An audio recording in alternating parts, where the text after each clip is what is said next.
So one of the most common questions we get, particularly when people first start out, is how do I compete with these super low prices? What's happening is you're trying to set up your business. Somewhere in your little circle, it could be on Instagram, could be in a shop window, you see someone advertising the same thing, it appears, as you sell, but for a ridiculously cheap price.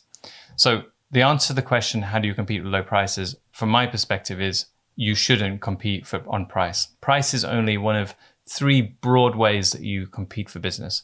You're either the most convenient.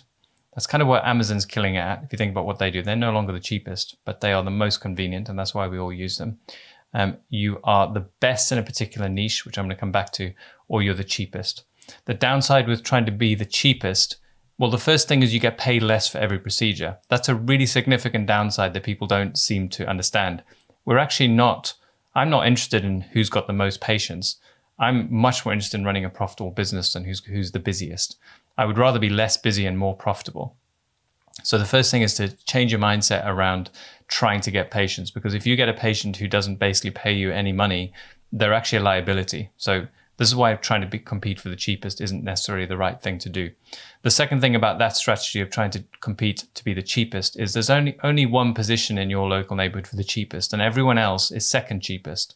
And if you're second cheapest, but you're competing to be the cheapest, well, you've lost and you're not getting paid much. So it makes way more sense to compete to be the best in a particular niche. And that can be whatever niche you like. But I always use the example because it's kind of unusual of a guy I know who does really well treating Middle Eastern men. If you're a Middle Eastern man who wants a discreet home visit man to man, then he's the one who does it for you. And he's very well known in those circles. He doesn't even have to use Instagram and Facebook and all those kind of marketing platforms because he's got a niche that he is dominant in. The biggest user of Volbella in the whole country is a guy who does penis enlargements with Volbella. So that's not a niche I'm interested in competing in. It's not really the kind of thing that floats my boat, but he's killing it. So that's his niche. So this is he doesn't have to worry about what I'm charging for it because I'm not even going to do that procedure. He's doing it in his own way. He's dominating in that particular niche. So this is what I suggest you do: is you find some way that you can be number one in a category.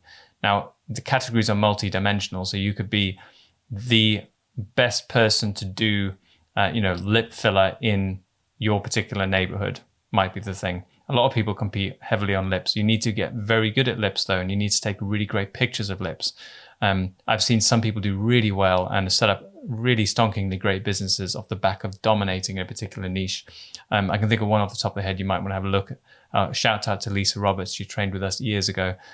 She has done so well with her business, and just have a look at that Instagram feed. If you're looking for a lip treatment and you're her demographic, she is very, very convincing, which is why she's doing so well.